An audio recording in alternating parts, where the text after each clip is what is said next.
The book of Exodus opens not with Moses, but with a crisis. Pharaoh, terrified of the growing Hebrew population, issues a death sentence for every newborn Hebrew boy. It's genocide wrapped in royal decree, and the entire machinery of liberation. The plagues, the parting of the waters, the covenant at Sinai, hangs on what 5 women do next. None of them were kings, none commanded armies, but each one made a choice that bent the arc of history. Their names, Shiphrah, Puah, Yocheved, Miriam, and the daughter of Pharaoh himself. You may have heard them mentioned briefly in passing, in Sunday school, but their full stories rarely told. And when you hear them together, they will shock you. What if everything you thought you knew about the Exodus was only half the story?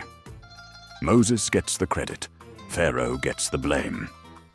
But buried in the text, hidden in plain sight, are 5 women without whom there would have been no burning bush, no 10 plagues, no Red Sea crossing. History forgot them, but God didn't. Today we're pulling back the curtain on the lost queens who secretly built the Exodus. Before Moses drew his first breath, 2 women were already defying the most powerful empire on earth.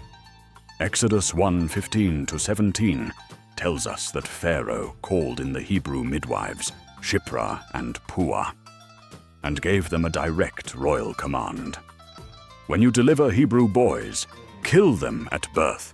Think about the weight of that moment. These are not warriors. They are women whose entire vocation is to bring life into the world. And the most powerful man alive just ordered them to become instruments of death. They refused.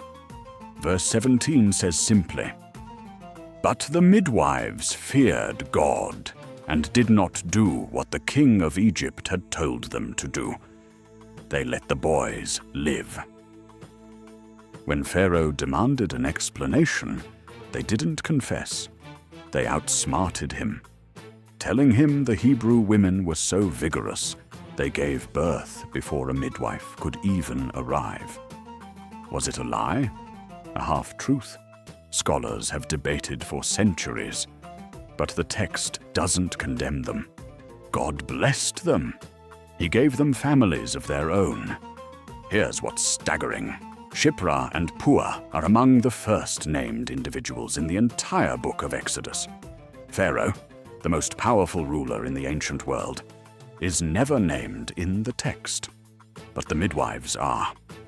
God remembered who the real heroes were. With the midwives' defiance exposed, Pharaoh escalated, ordering all Egyptians to throw Hebrew baby boys into the Nile. It's into this world that Yocheved gives birth to a son. For 3 months, she hides him. 3 months of hushing a baby's cry while soldiers patrol outside. 3 months of impossible tension.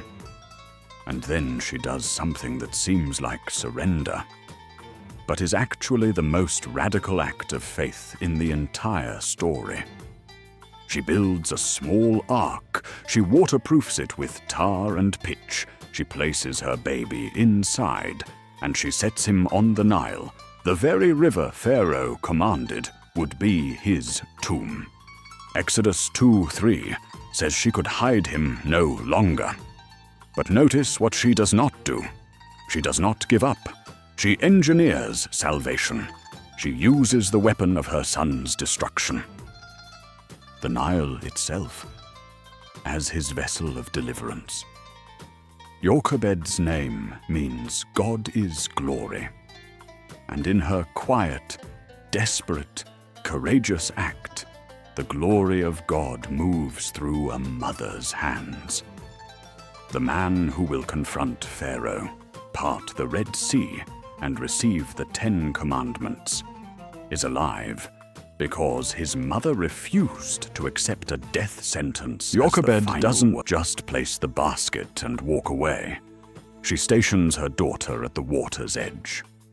Miriam, likely a teenager at this point, watches, waits, and the moment Pharaoh's own daughter discovers the baby, Miriam moves. She doesn't panic. She approaches the princess with a proposal so bold it borders on audacious. "Shall I go and get one of the Hebrew women to nurse the baby for you?" She just offered Pharaoh's daughter a Hebrew nursemaid for a Hebrew baby in front of Pharaoh's palace. The princess agrees, and Miriam brings her own mother. Yocheved is paid by the Egyptian crown to raise her own son. This is not luck, this is strategy. Miriam reads the room, reads the princess's compassion, and executes a plan under enormous pressure. Later in Exodus, Miriam is called a prophetess, the first woman in Scripture given that title. She leads the women of Israel in worship after the Red Sea crossing, tambourine in hand. But her finest moment may have been the one nobody sees coming, a girl standing in the reeds. And then there's the woman we almost never talk about. She is never named in Exodus. She is simply called Pharaoh's daughter. But Jewish tradition gives her a name, Bithia, meaning daughter of God, and the Book of Chronicles confirms it, listing her among those honored in Israel. Think about who she is. She is the daughter of the man ordering the genocide of Hebrew children. She has every reason, political, personal, self-preserving, to look away from that basket in the water. She doesn't. Exodus 2:6 says she opened it, saw the crying baby, and she felt sorry for him. She knew immediately he was a Hebrew child, and she chose him anyway.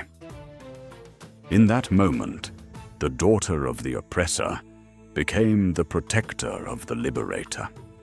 She names him Moses, drawn out because she drew him from the water, and she raises him in the palace that will one day be his adversary. Every negotiation Moses has with Pharaoh, every plague he announces, every miracle he performs. Here is what the blueprint of the Exodus actually looks like when you zoom out. Pharaoh issues the death decree. Shipra and Puah defy it. Pharaoh escalates.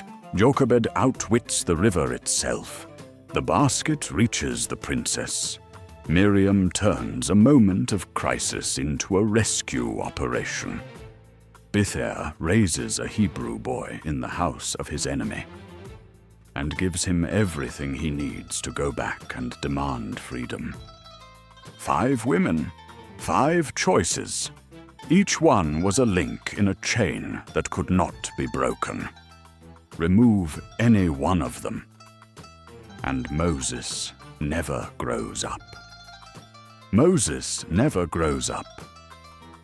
And there is no burning bush. No burning bush. And there are no plagues. No plagues. And Israel dies in Egypt. The Exodus doesn't begin at the Red Sea. It begins in the courage of women the world forgot. And here's the theological gut punch.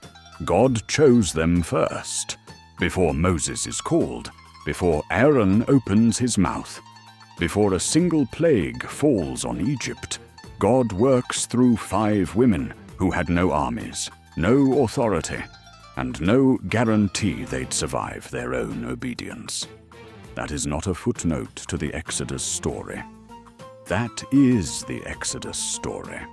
Who defied a king, Miriam's split-second strategy, or Bithia, The enemy's daughter who chose love? Drop it in the comments. I want to know. And if you've never thought about the Exodus from this angle before, there's a whole channel full of stories like this one. Subscribe so you don't miss what's coming next.